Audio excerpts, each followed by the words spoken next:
하나님의 말씀은 요한복음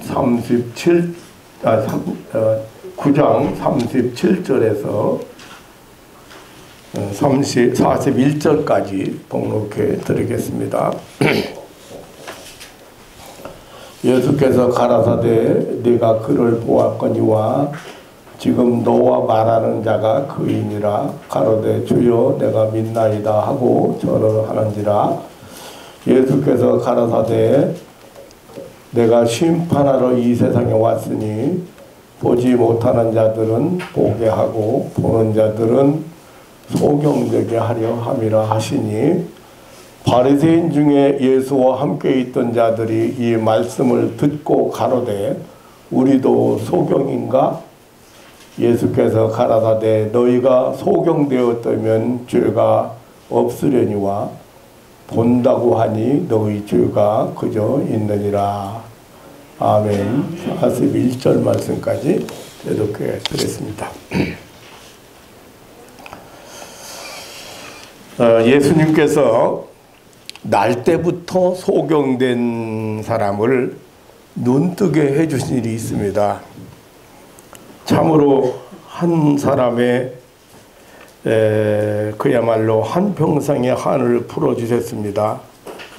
이 세상에서 그 누구도 그 무엇도 해줄 수 없는 나면서 소경이 된 그 눈을 열어서 보게 하셨습니다. 그런데 바리새인들이 이것을 책잡았습니다. 예수님은 안식일을 범한 사람으로 규정하고 또 눈뜬 사람이 예수를 증거한 일로 인해서 출교를 당하기까지 했습니다. 당시 바리새인들은 안식일을 엄격히 지키는 정통주의자들이요, 또 성경 지식도 많고 교회 전례를 잘 지킨다고 하는 자부심을 가지고 있는 대단한 종교인들이었습니다. 아주 철저한 율법주의자들이었습니다.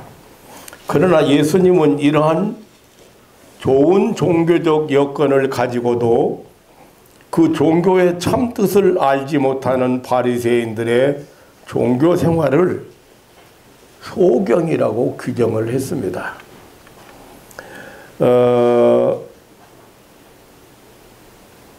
다시 말하면 바리새인들의 영적으로 어두운 사실을 지적하셨습니다. 예수님께서 가라사대 내가 심판하러 이 세상에 왔으니 보지 못하는 자들로 보게 하고 보는 자들을 소경되게 함이라고 했습니다. 이 말씀에 바리새인들이 화가 났습니다. 그래서 이 말을 들었을 때 저들은 서로 이르기를 우리도 소경인가 라고 했습니다. 그때 예수님의 대답은 너무나도 단호했습니다. 너희가 소경되었다면 죄가 없으려니와 본다고 하니 너희 죄가 그저 있느니라. 굉장히 무서운 말씀입니다. 지금 예수님을 안식일을 범했다고 하는 죄인으로, 예수님을 죄인으로 정죄하고 있는 바리새인들을 향해서 내가 죄인이 아니고 너희가 본다고 하는 너희가 죄인이다, 이런 무서운 말씀을 하셨습니다. 우리도 소경인가? 우리가 죄인인가? 종교 생활을 열심히 하고 안식일 철저하게 준수하고 모든 종교 예전을 중히 여기는 바리새인들을 향하여 예수님은 아무것도 못 보는 소경이라고 지적을 했습니다. 사람이 사물을 바로 본다는 것 참으로 중요합니다. 좋은 것을 좋게 볼 줄 알고 아름다운 것을 아름답게 볼 줄 아는 것은 대단한 축복입니다. 사람은 눈이 밝아야 합니다. 육적인 눈도 밝아야 하고 이성의 눈도 밝아야 합니다. 무엇보다도 영적인 눈이 열려야 합니다. 타락한 인간은 이 눈이 어두워져서 신령한 세계, 영적인 세계를 보지 못하게 되었습니다. 그래서 하나님도 보지 못하고 천국도 보지 못하고 내세도 보지 못합니다. 예수님은 이 영적인 눈이 밝아지기를 원하셨습니다. 이 영적인 눈이 밝아지는 그때 사람이 사람의 구실을 하게 되는 것입니다. 오늘 아침 우리는 이 본문 말씀의 뜻을 생각하면서 영적인 눈이 열려야 한다는 예수님의 말씀의 뜻을 깨달았으면 합니다. 성경에서는 하나님께서 보지 못하는 자들을 보게 하신 경우들을 우리가 볼 수가 있습니다. 창세기 21장 19절에 보면 하나님이 하갈의 눈을 열어주시니 곧 생명물을 보고라고 했습니다. 하나님이 하갈의 눈을 열어주시니 생명물을 보았다고 했습니다. 하나님은 눈을 열어주시는 하나님이십니다. 이 말씀의 내용은 이렇습니다. 아브라함의 여종 하갈이 주인마님 사라에게 쫓겨났습니다. 하갈이 어린 아들 이스마엘을 데리고 브엘세바 광야에서 방황하게 되었습니다. 가죽 부대에 담아가지고 간 물은 다 마셔버리고 이제 목이 갈아여 자식이 죽어가게 되었습니다. 유대 나라는 그리고 그 주변 광야는 참 물이 그 귀한 지역이지요. 근데 하갈 모자는 물을 얻을 수 없게 되어서 기진맥진하게 되었습니다. 하갈은 그만 주저앉아서 아들 이스마엘을 쳐다보면서 방송대곡하였습니다. 이때 하나님께서는 사자를 통하여 하갈을 부르셨습니다. 그리고 그녀를 위로하고 하갈의 눈을 밝히심에 샘물을 보고 가서 가족 부대에 물을 채워다가 그 아이에게 마시웠다는 것입니다. 그렇게도 애써 찾아 구하던 물이 보이지 않더니 하나님께서 그의 눈을 여심에 바로 그 앞에서 샘물을 보게 된 것입니다. 우리 인생은 모두가 광야를 걸어가는 나그네들입니다. 모두가 이 길을 가는 여로에서 지치고 목마름을 만나게 됩니다. 사실상 인생은 모두가 광야에서 방황하며 목이 갈아여 죽어가는 영적 참상을 만난 자들입니다. 하나님이 우리의 눈을 열어주실 때 우리는 즉시 앞에 있는 생명수이신 예수님을 보게 됩니다. 그 예수님을 통하여 생명수를 마실 수가 있습니다. 불행히도 우리는 날 때부터 죄악으로 인한 소경들입니다. 그러나 하나님이 우리의 눈을 열어주실 때 그 속에서 영생하도록 솟아나는 샘물이 되시는 예수 그리스도를 만나게 되는 것입니다. 예수님께서 말씀하시기를 너희 목마른 자들아 물로 나오라. 와서 값없이 돈 없이 생명수를 마시라고 하셨습니다. 요한복음 7장 37절에 보면 예수께서 서서 외쳐 가라사대 누구든지 목마르거든 내게로 와서 마시라고 초청하셨습니다. 눈이 열리면 생수를 보게 됩니다. 하나님이 눈을 열어주시면 생수를 보게 됩니다. 생명수를 보게 됩니다. 뿐만 아니라 육신적인 삶의 길도 바로 보이게 됩니다. 민수기 22장에는 하나님의 진노하심을 보게 되었다는 사건이 소개되고 있습니다. 민수기 22장 31절에 여호와의 사자가 손에 칼을 들고 선 것을 보고라고 했습니다. 선지자 발람이 하나님의 그 진노하심을 보게 되었다는 내용입니다. 여기 구약성경 민수기 22장은 하나님의 진노하심을 보게 된 내용이 소개되고 있습니다.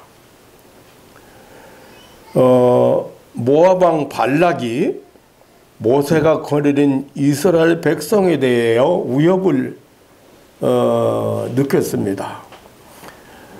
당시 가나안을 향하여 진행하던 가나안 정복을 향하여 가나안 땅을 향하여 진행하던 그 이스라엘 백성이 요단 건너편 여리고성 맞은편 모압 평지에 진을 치게 되었습니다.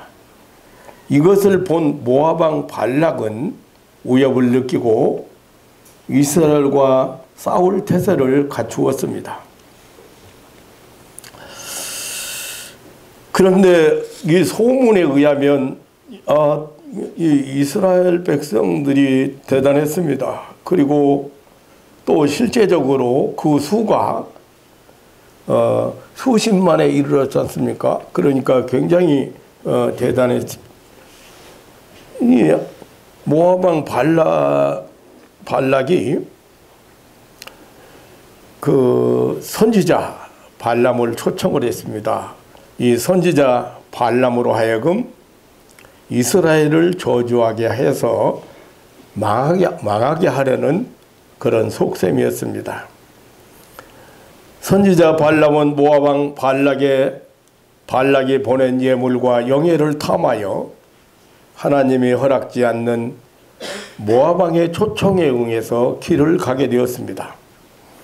하나님의 뜻이 아닐지라도 하나님은 그 인생의 고집 때문에 매를 맞도록 허락하시는 경우가 있습니다. 발람 선지자가 나귀를 타고 모압 왕의 신하들과 함께 길을 가고 있었습니다. 그때 주인 발람을 태우고 가던 나귀가 갑자기 길에서 떠나서 밭으로 도망을 쳤습니다. 당황한 발람 선지는 나귀를 돌이키려고 때렸습니다. 주인의 매를 맞은 나귀는 몸을 담에 대고 비벼대서 선지자 발람의 발이 다치게 되었습니다. 발람 선지는 노하여 지팡이로 나귀를 때렸습니다.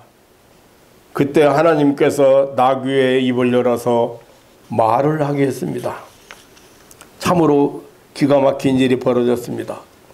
내가 무엇을 하였기에 이같이 3번 때리는 겁니까? 발람이 나귀에게 이르기를 네가 나를 거역하는 연고니 손에 칼이 있었다면 곧 너를 죽였으리라.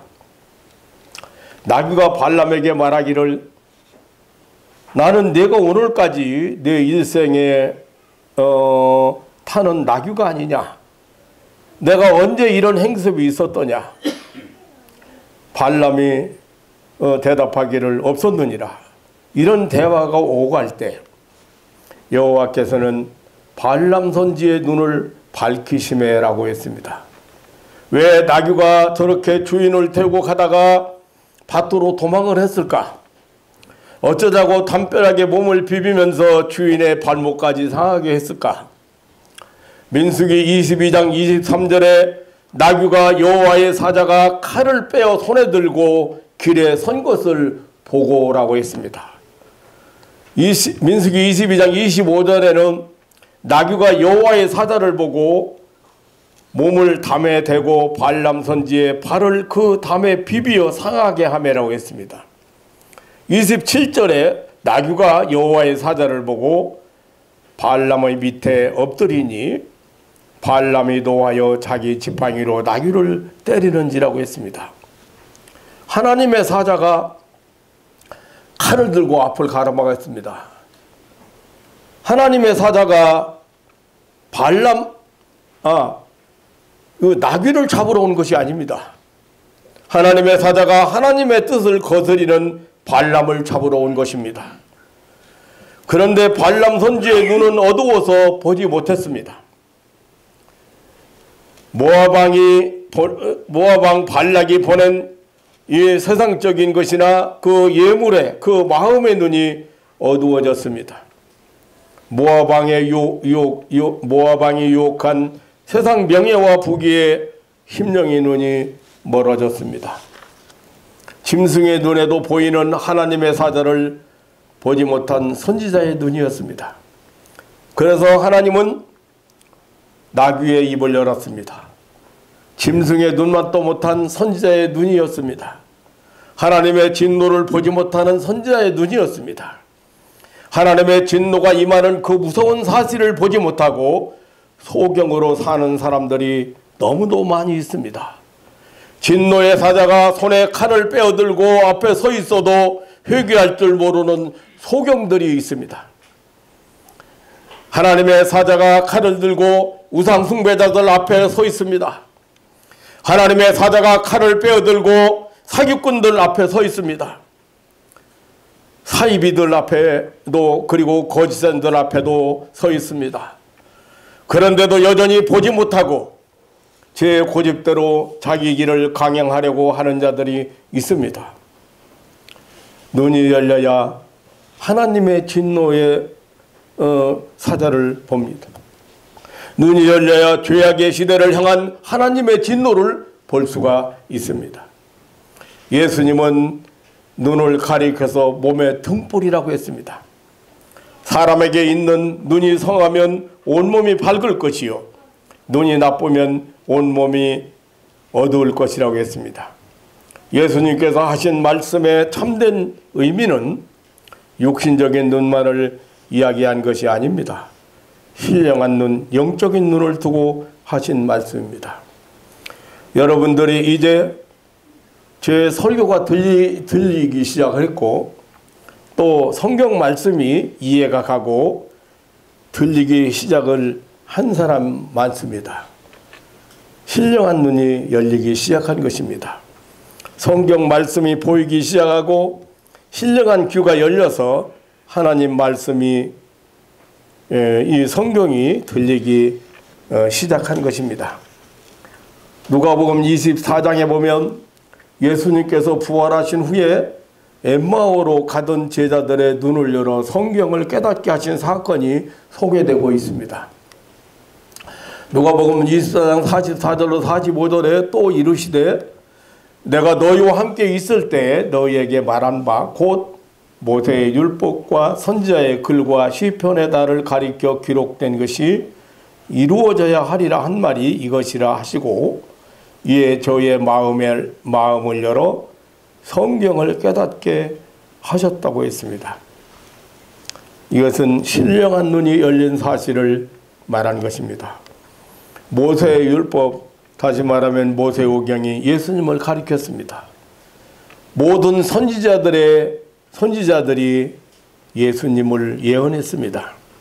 모든 시가서의 글들이 예수님을 노래했습니다. 그런데 당시 유대 종교 지도자들은 그 성경을 펼쳐놓고 항상 낭독하고 암송하면서도 예수님을 하나님의 독생자로 보지 못하고 십자가에 매달았습니다. 오히려 모세의 율법을 가지고 예수님을 재판해서 죽였습니다. 선지자들의 소망이 넘치는 예언을 보면서도 오히려 절망하고 있었습니다. 이사야서 53장을 읽으면서도 세상죄를 지고 가는 하나님의 어린 양을 몰랐습니다. 시편 16편을 암송하면서도 예수님의 부활의 사실을 믿지 못했습니다. 소경이 보고 안진뱅이가 일어나고 문둥이가 깨끗함을 받고 중풍병자가 회복되고 죽은 자가 다시 살아나는 사실 앞에서도 저들은 메시아의 신 예수 그리스도를 보지 못했습니다. 구약의 예언대로 메시아의 신 예수님이 오시고 사시고 죽으시고 부활하셨는데도 그 성경의 성취를 알지 못했습니다. 참으로 답답하고 안타까운 소경들이었습니다. 그런데 예수님은 엠마오로 가던 제자들의 영혼의 눈을 열어주셔서 성경을 깨닫게 하시고 그 성경 앞에 눈이 열릴 때 가슴이 뜨거워지도록 하신 것입니다. 사도행전 16장에도 보면 14절에 보면 빌립보 성의 자주장사 루디아는 사도 바울의 설교를 듣는 중에 주께서 그 마음을 열어 바울의 말을 청종케 했다는 말씀이 있습니다. 그래서 믿음이 생기고 즉시 세례를 받았고 그는 바울 사도의 선교 사역에 큰 도움이 되었고 아마 빌립보 교회를 세우는 데도 큰 역할을 했으리라고 생각이 됩니다. 성경을 많이 보고 또 설교를 들어도 실감이 나지 않고 재미가 없는 것은 아직까지도 영적으로 눈이 열리지 않았기 때문입니다. 신령한 눈이 열리면 말씀이 깨달아집니다. 성경이 보입니다. 성경 속에서 하나님을 보게 됩니다. 예수님을 보게 됩니다. 천당과 지옥이 보입니다. 우리 이진경 집사님이 벌써 2년 넘도록 유튜브에 제 설교를 올립니다. 그런데 유튜브로 볼 때마다 제가 깜짝깜짝 놀랍니다. 어떤 재미나는 이야기, 희한한 이야기, 음란한 이야기 이런 것들은 막 수십만 건 올라 있어요. 근데 저의 설교는 고작 제 많이 올랐다는 게 몇백 건이에요. 설교 안 듣습니다. 재미없습니다. 제 설교를 듣는 사람은 그래도 아마 주로 목사님들이 아마 그 설교를 보고 설교 준비하는 데 도움을 받지 않나 그렇게 생각이 듭니다. 재미없어요, 제 설교. 웬만한 사람 재미없어 잘 못 들어요. 여기 처음 와서 앉아있는 사람 잘 못 들어요. 은혜 받고 귀가 열리고 눈이 열린 사람이 목사님이 지금 어떤 영적인 세계에 대해서 어떤 신령한 세계에 대해서 신령한 원리에 대해서 설교를 하시는지 조금 이제 알아듣기 시작한 거예요.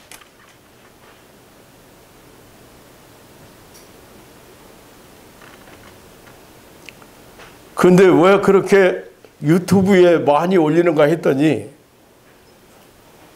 유튜브에 오르는 건수에 따라서 돈이 나온답니다. 유튜브에 올렸잖아요. 이진영 집사님은 많이 올렸는데 한 번도 돈 못 받아왔을 것 같아. 그런데 거기 유튜브에 그 막 묘한 제목, 묘한 사진 막 이런 거 올리잖아요. 근데 그 올리는 이유가 있더라고요. 그거 올려가지고 건수가 많이 수만 건 이렇게 오르면 그 건수에 따라서 돈이 나온답니다. 그러니까 거기다 자꾸 올려. 거짓말해서 아니 뭐 터무니없는 얘기 아니 뭐 누구 가수 유명한 가수 누가 죽었다. 그 정말 죽었나 하고 열어보면 죽은 게 아니야. 이혼했다. 이혼 게 아니야.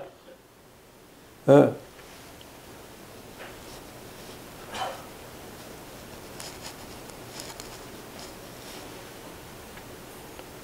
유병헌이 구원파 유병헌이가 살아있다. 죽은 거 거짓말이다.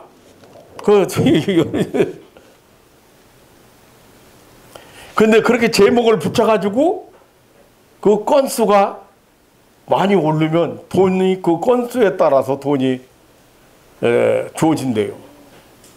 나 처음 들었어요. 왜 그렇게 많이 올리나 했거든, 그게. 그런데 제 설교는 벌써 2년 이상, 3년째 이제 올라가는데도 그렇게 많이 이제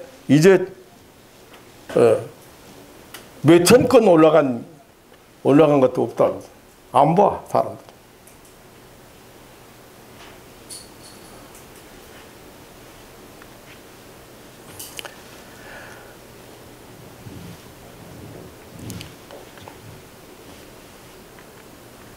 성경을 많이 보고 또 설교를 들어도 실감나지 않고 재미가 없는 것은 영적인 눈이 열리지 않았습니다. 여러분들이 지금 그래도 눈이 열리기 시작해서 어떤 사람 보면 저 사람이 안타까운 사람이구나.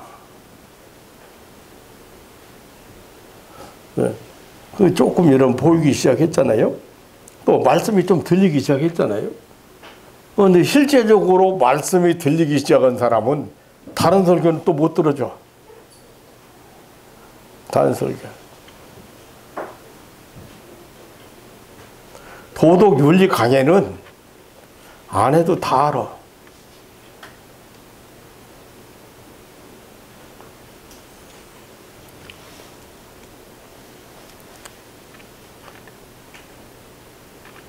신령한 눈이 열려야, 영적인 눈이 열려야 말씀이 깨달아지고 성경이 보이는 거예요. 성경 속에서 하나님을 보고 예수님을 보게 되는 거죠. 천당이 보이고 지옥이 보이는 거예요. 예수님께 누가복음 24장 31절에 저의 눈이 밝아져 그인 줄 알아보더니라고 했습니다. 예수님께서 십자가에 죽으신 후에 엠마오로 내려가던 두 제자의 걸음은 참으로 시리와 낙담 속에 길을 가고 있었습니다. 비장한 마음으로 예수님의 일을 이야기하면서 길을 걷고 있었습니다. 그런데 갑자기 그들 가운데 부활하신 예수님이 오셔서 동행하셨습니다. 제자들은 길 가다가 만난 젊은 청년과 함께 십자가에 죽임을 당한 예수님에 관한 이야기를 계속했습니다. 대화가 부활에 이르렀을 때 동행하던 청년은 이렇게 말했습니다. 미련하고 선지자들의 말한 모든 것을 마음에 더듬이는 자들이여, 그리스도가 이런 고난을 받고 자기 영광에 들어갈 것이 아니냐 하시고 구약 성경의 모든 예언을 해석해 주었습니다. 저들은 목적지에 이르게 되었고 성경을 해석해 주던 청년과 함께 식사하던 시간에 그 청년의 축사를 들은 뒤 두 제자는 그제야 저희 눈이 밝아졌습니다. 그 청년이 누구인가를 알아보게 되었습니다. 바로 다시 살아나신 예수님이셨습니다. 그런데 예수님께서는 이미 떠나시고 보이질 않으셨습니다. 눈이 열려야 부활하신 예수님을 볼 수가 있습니다. 이 부활하신 예수님을 본 사람이 영생을 믿고 내세를 믿게 되는 것입니다. 이 부활하신 예수님을 본 사람들은 우리가 보고 들은 것을 말하지 아니할 수 없다고 전도하는 것입니다. 사랑하는 성도 여러분, 우리의 소망은 땅의 것이 아니라 하늘의 것입니다. 현재 있는 것이 아니라 장래에 있습니다. 그 세계를 보는 방법이 믿음입니다. 보이는 것이 아니라 보이지 아니하는 것입니다. 즉 믿음의 눈이 열려야 내세를 보게 됩니다. 천국을 볼 수 있습니다. 믿음의 눈이 열려야 하늘에 계신 하나님의 영광을 보게 됩니다. 사도행전 7장 55절 56절에 보면 스데반이 성령이 충만하여 하늘을 우러러 주목하여 하나님의 영광과 및 예수께서 하나님의 우편에 서신 것을 보고 말하되 보라 하늘이 열리고 인자가 하나님 앞에 선 것을 보노라고 했습니다. 사랑하는 성도 여러분, 우리들의 눈이 열려야 합니다. 육신의 눈이 밝아야 됩니다. 그래야 하나님이 만드신 이 아름다운 피조 세계를 볼 수가 있습니다. 그보다 신령한 눈, 영적인 눈이 열려야 됩니다. 그래야 하늘나라를 보게 됩니다. 눈이 열리면 황무지에서도 광야에서도 샘솟듯 솟아나는 생수를 보고 마시게 됩니다. 눈이 열리면 하나님의 무서운 진노를 보고 회개하고 잘못 가던 길을 돌이키게 됩니다. 여러분, 보기에 우상 숭배하고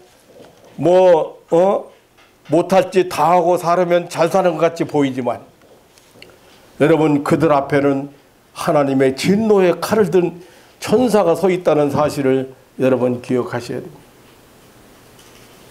눈이 열려야 하나님의 무서운 진노를 보고 회개하고 잘못 가던 길을 돌이키는 거죠. 눈이 열리면 성경의 참뜻을 알게 되고 부활의 예수님을 보게 됩니다. 눈이 열려야 하늘나라를 볼 수 있고 즐거워하게 됩니다.